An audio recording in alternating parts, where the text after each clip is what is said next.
What's up, YouTube? What's up? What's up? Hi guys, it's Gigi.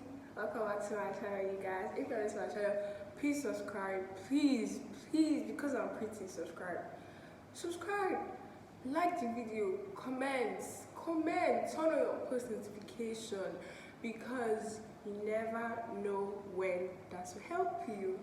Well, and for my returning subscribers, I think that's really quite good. For my returning subscribers, I love you guys genuinely. I always say that.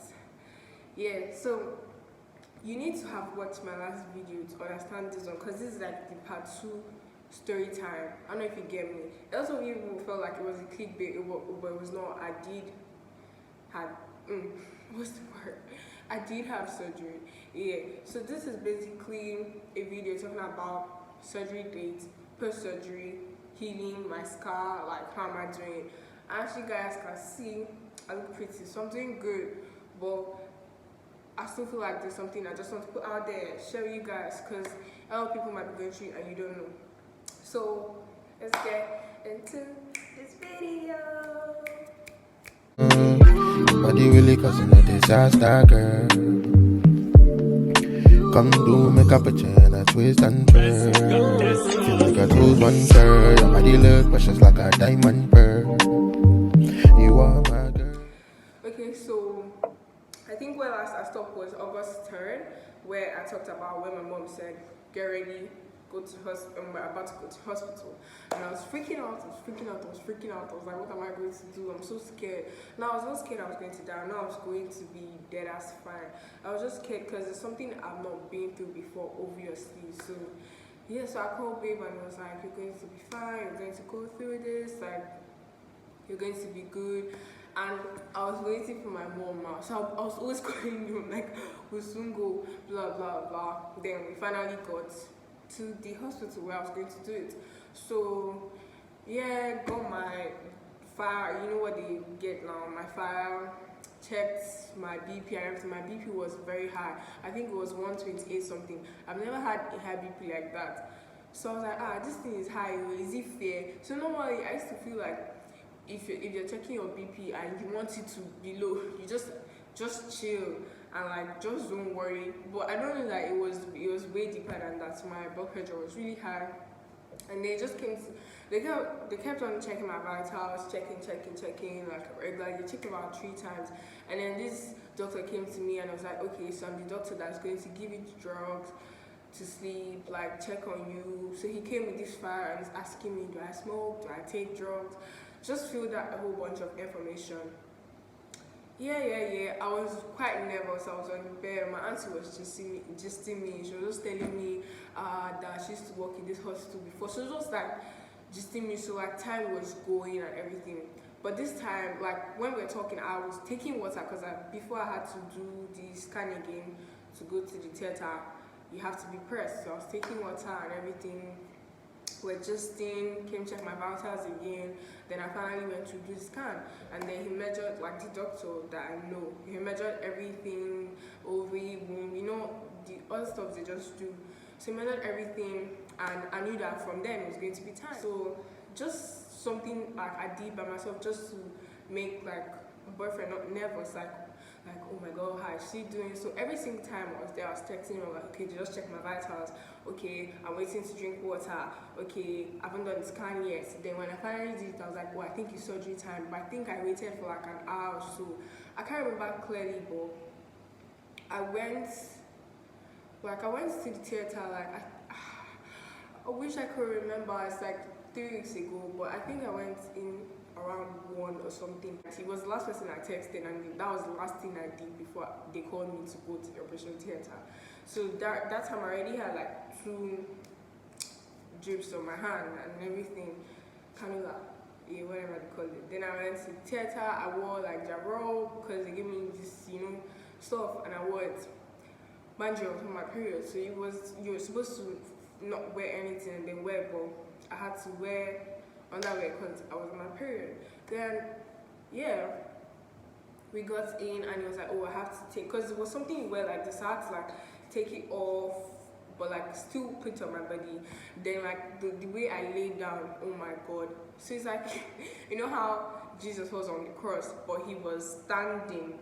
I was laying like that, so I was horizontal, yeah, like that. And like I was sacrificing myself.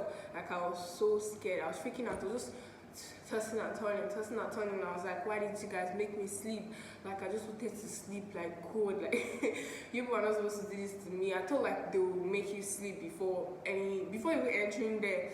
And I was like, the guy would just come putting things inside. I still did not feel woozy and everything. Mind you, I knew that like when you're about to do operation and all this kind of stuff, they'll put something to make you feel woozy or numb or something. So I was trying to rub my hand, so I wanted to feel when it didn't take effect, but that didn't even happen. I think out of fear, I did take it now. And I woke up and I was like, hey, I've slept now, they've done it. They're not even done it. That was when the doctor came in. The doctor I knew was going to do the operation. So he came in with this nurse and she had to like change me. Then inside this thing inside me, God, it was so small, but it was so painful. I think it's one kind of pipe, so I'll peel through it because I can't really stand after the operation and everything. So yes, they did that. I was just freaking out. I was like, God, I really need to sleep. Please put me to sleep. I'm tired. And I wanted to call babe because like every single time I had like it's like I always want to call him. So I was like, God, I wish I could just put the phone there and then like he'll talk me and I would sleep off. But it was not going to happen. Like there's no even way I was going to beg them. Why would I want to talk to a guy? Like I should want to talk to my mom or something. My mom would be like, this guy, are you okay? The doctor would be like, this guy, are you okay? Like that kind of thing. I had to be myself. And it was really hard for me. Yeah, then I think finally I slept off. And then I woke up, this was still Wednesday. I woke up a little bit late in the evening and I was hearing my grandma's voice. So we didn't tell my grandma because she would just freak out. I'm like, oh my god, blah blah blah. But she did know. She had followed me to hospital before to do the scan. And she was like, this thing, just do surgery now. But now we did not tell her. So my mom only called her after everything was done. Yeah, so I was laying down, like I could not open my eyes. I was trying, I could not open my eyes, but I was hearing their voices and I was very uncomfortable. So I was trying to like stand up. They'd be like, no, hey, my grandma's like, I beg goodness, don't move your leg, oh goodness, I beg, don't shake, I beg. But she'd be like, let's be like, my pikin, I beg, oh, don't die, I beg, just keep your leg. She'll not hold my leg down, I'll not sleep off, I'll not wake up again. And I'll be like, no, I want to turn because I was very uncomfortable. Then I heard my auntie's voice. Then next I was like, Mom, was this auntie? She's like, yeah, they were here. I tried to open my eyes, but I just didn't see. I did not really see anything. Like, and I think I slept off and everything. The night I woke up and I was throwing up. I know it's painful to throw up because there's a stitch there now. So I had the stitch and like there was this plaster thing on it. So it was just dragging, but I was throwing up seriously. It was very messed up. Went through the night. God, I love my mom so much. Like, homie, I love you so much. She's the best person. Like she really suffered with that night she was with me. Like she was sleeping on the floor. So every time I wake her up, she had to stand up. Like I was like, oh, please stand, please rub my back. Like I'm such a big baby. Like God. Yeah, now so take care of me and everything. The next day, I think that was Thursday. I don't want to mistake it. So I couldn't take any food. I couldn't drink anything. Mind you, I'd not eaten since Tuesday night. So, but I wasn't really hungry. They were giving me food, I guess, and I was peeing. I don't even know when I was peeing. Then I think on Friday, I was a little bit better. They told me that I have to walk. Or I think on Friday was when they removed. I don't want to mistake it, but it has been so long. I wish I did this video since. But they finally removed the catheter. I don't know how to pronounce it, but the pipe thing, they removed it. They removed the plaster thing that was on the wound. Like you didn't see me. Like you had to remove it. It's like pulling when they like do wax and you have to pull it. If you see me, I was like, please make me sleep. Then he was like, okay, bring the promate. I think promate, I don't know. It's to make you feel woozy. I'm like, it's make me feel woozy. I want to sleep. I was like, you want to give me something that make me feel woozy. So that way you're giving me, when I'm in pain, I'm not able to shout at me. And I said I don't want to give. I was like, hey, you're making us waste drug. I was shouting like this. So my mother now left. My mother is a fair now. She doesn't like see all these things. So I just saw her going and I was like, Mommy, please come back. She was like, okay, I'm here. They now finally like just pulled it. It was painful. And I thought I finished too, but then I said that they asked clean to spirit. Now spirit is one thing I do not even deal with, because even if I enjoy, I can clean it with water. Even water is to pepper me. So I was like, God, how am I supposed to, this is a fresh one. To me, it's too fragile, don't touch it. And I said, you have to put it. Like I was like, please on the fan, face it to me. So that you're putting this spirit, the fan will be blowing. God, it was so bad. Like now I'm thinking about it, it's funny. But I really put them through a lot of stress. There was no nurse that did not know me in that place. So he now finally cleaned. He now said that this is how I'm going to be cleaning this morning and evening every day. So he told my mom how to do it. Then I said I could take water. Yeah, I was taking water. I think this was even the day before. I could take water. Then I said I could take pap, but I don't take all these things. Like the only cereal thing I take is cornflakes. I don't take cocoa puffs. I don't take rice cake. I don't take all those other things. I don't even know them. Like I don't take custard. I don't take pap. I don't take oats. And that was like what I could take, because I can't take solid food. Because so then I said the only solution now is Lipton. Like Lipton is disgusting. I was so pissed. I'm like, how am I supposed to take Lipton? And this thing is a huge flask now. They will not put just one Lipton thing. Like, imagine how bitter I was. They had to feed me through syringe. Even the water I took was like 5 times through the syringe, and the Lipton tea was very disgusting for me, because I don't even like Lipton. So imagine how I felt in that moment. It's like, of all the things I had to start with was Lipton. Then the next day I asked the doctor, like, please can I start eating? He was like, yes. And that's when my grandma swept the soup for me. Like that day I was already happy. Like I walked the toilet to pee by myself, but I could not sit down, so I had to stand. It was very funny, and like it was just messed up because I was still on my period, so we had to like bath. So like we just use this towel. Shout out to my auntie, to me, my mom, my grandma, every single person that came to visit me there, like, you will try for me, because I'm a big case, like, I know I'm a big case. So, now, this was it. Then I went to see the doctor. He was like, you can finally go. That was on Saturday. He was like, finally go home, because I thought I was going to go on Sunday. Like, I was already shouting. I was so happy. Like, so now I called my friends. I'm like, you should come out and pick me. Or my siblings came to see me too. I love you guys. And like their friends, like most of them came and everything. But let's go back to the time I had surgery. The day I had the surgery, I woke up in the night. Now the night I was showing up, that was Wednesday night. I was just tired, so I could not even really ask for my phone. But I knew I had to call babe, because like he would be worried as fuck. Like, hey, because we thought it was a minor thing, like, you get. So I had to call him, and like I had to wait till the next morning, because I didn't even have strength myself.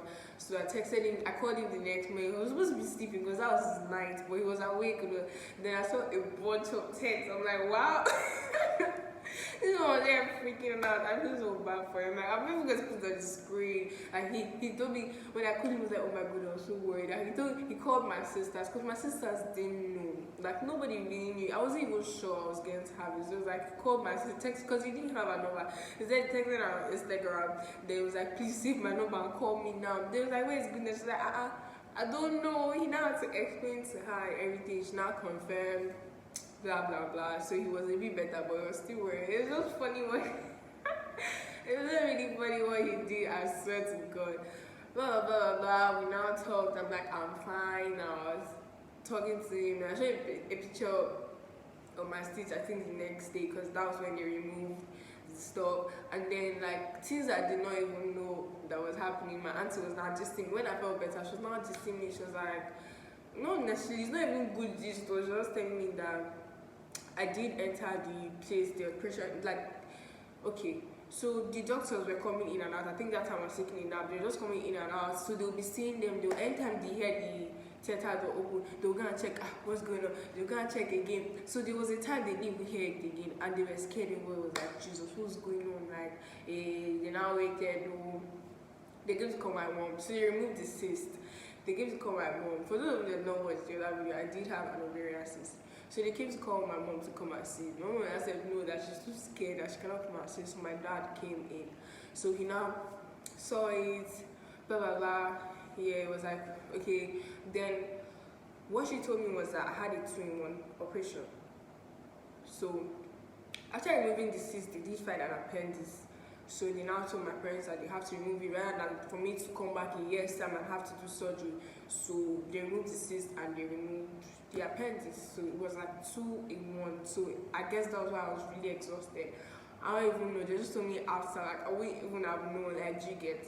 So yeah, they told me. Then she told me that she was just gisting me basically. I can't really remember the stuff she told me. She was telling me how like they know me because like when they brought me out, like 4 people carried me. She's like, do you know this girl? 4 people carried you on this bed. Like they said we should not give you pillow, but you were just screaming like what's comfortable? So you're not asking me pillow. It was just funny hearing all the stuff I performed unconsciously. I got my stuff. So yeah, Wednesday, Thursday, Friday. Calling me, checking up on me, we're talking, they would sleep. I was just be tired, like I was just tired. And then yeah, I got home Saturday. I hope there's some things I'm not forgetting. I got home Saturday, we got fruits, because fruits, I love fruits. And yeah, I can't really take any serious food. You just give me about the room, just give me rice, give me rice dash. It was just tiring. Then yeah. But I said I could walk already, so it was just hard for me. You need to see me trying to stand up from the chair. Like I was like pregnant, I would do like this. It was very funny. They were even teasing like, let's make a video of you and send it to your boyfriend because this is what you're doing here. You have to see that. I'll just be teasing them. Like, me, I want to eat rice today. Like, I want snail. And they have to make it for me now because I'm just a girl. I mean, I feel like it's a good thing. Skip. I was finally fine. As it was this day, I woke up and I was dancing. Like, I was just praising God. I'm like, God, like I was so thankful. Like I could finally walk. Like I beaten myself that day because normally my aunt would always beat me. So I beaten myself that day, and from there I started beating myself. Like it was really hard. It was funny, but I got through it. And then I went for my 2 weeks checkup. This is where it gets a bit sad for me because I thought everything was fine. Yeah, I went for my 2 weeks checkup, which was when a Thursday, I think last Thursday. Yeah, so I went for it. And I don't know, he just told me so happened during the process, and it was just really messed up to find that out. So it was like, yes, I came home, and then I told like babe about it. I'm like, oh, so this all happened, and I was crying because like it's really sad to like just go through everything and be like everything is fine, and then you come and hear like it really heavy thing for me. I don't know if I understand my mom. So I was like, oh mommy, they said this happened. She was like, yeah, I know. And I'm like, wow. See, you guys know.